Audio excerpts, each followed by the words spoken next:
Assalamualaikum warahmatullahi wabarakatuh. Perkenalkan, nama saya Rifitra Ningsi. Saya dari kelas 12 keperawatan. Di video kali ini saya akan menjelaskan tentang mengevaluasi sejarah perkembangan Islam di Indonesia. Langsung saja ke penjelasannya. Gerakan pembaruan di Indonesia merupakan salah satu contoh berkembangnya Islam di Indonesia. Sejarah telah membuktikan bahwa tidak ada masyarakat yang statis. Semua pasti mengalami perubahan dan perkembangan. Secara garis besar, ada dua bentuk gerakan pembaruan Islam di Indonesia. Yang pertama, gerakan pendidikan dan sosial. Yang kedua, ada gerakan politik.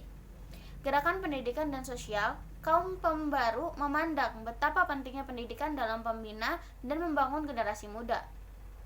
Mereka memperkenalkan sistem pendidikan sekolah dengan kurikulum modern untuk mengganti sistem pendidikan Islam tradisional seperti pesantren dan surau. Melalui pendidikan, pola pikir masyarakat dapat diubah secara bertahap. Oleh sebab itu, mereka mendirikan lembaga pendidikan dan mengembangkan organisasi sosial.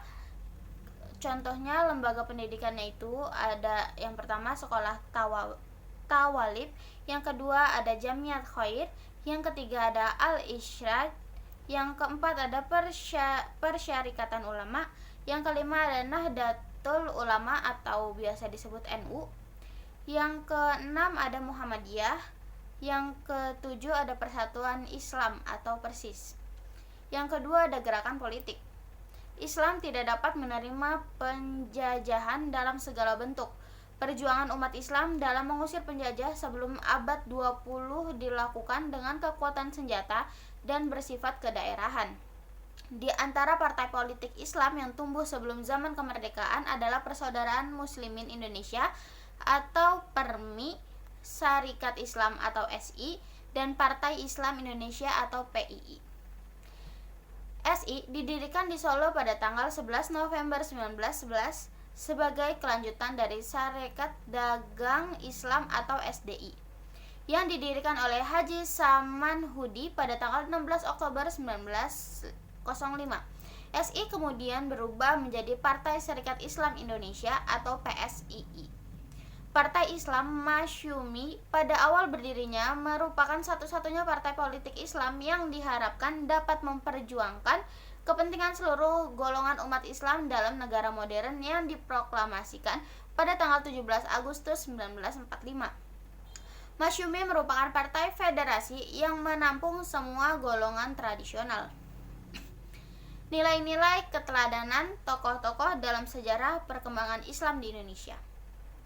Tokoh-tokoh penggerak utama dan penyebaran Islam dan telah menggoreskan nilai-nilai keteladanan mereka lebih dikenal dengan sebutan Wali Songo. Kenapa disebut dengan Wali Songo? Karena di sini tuh ada 9 orang.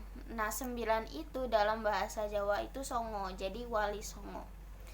Yang pertama ada Maulana Malik Ibrahim. Nama lainnya adalah Maulana Maghribi atau Barat. Disebut Maghribi karena asalnya dari Persia, pusat kegiatannya di Gresik, Jawa Timur. Yang kedua ada Sunan Ampel atau Ngampel. Nama kecilnya Raden Rahmat yang berkedudukan di Ngampel, Surabaya. Melalui peran beliau lahirlah generasi Islam yang tangguh, salah satunya Raden Fatah Sultan pertama Demak. Yang ketiga ada Sunan Giri. Nama aslinya Raden Paku. Beliau adalah murid Sunan Ampel, pusat kegiatannya di Bukit Giri, Gresik. Yang keempat ada Sunan Bonang. Nama kecilnya adalah Makdum Ibrahim, putra Raden Rahmat yang berkedudukan di Bonang dekat Tuban. Yang kelima ada Sunan Derajat. Nama kecilnya adalah Malik Muni, juga putra Raden Rahmat dengan pusat kegiatan di daerah Derajat, dekat Sedayu, satu wilayah antara Gresik dan Tuban. Yang keenam ada Sunan Kalijaga. Nama aslinya Joko Said. Pusat kegiatannya di Kadilangu, Demak, Jawa Tengah. Yang ketujuh ada Sunan Gunung Jati, disebut pula Syarif Hidayatullah. Berkedudukan di Gunung Jati, Cirebon, Jawa Barat. Yang kedelapan ada Sunan Kudus, berkedudukan di Kudus. Yang kesembilan ada Sunan Muria yang berkedudukan di Gunung Muria dekat Kudus.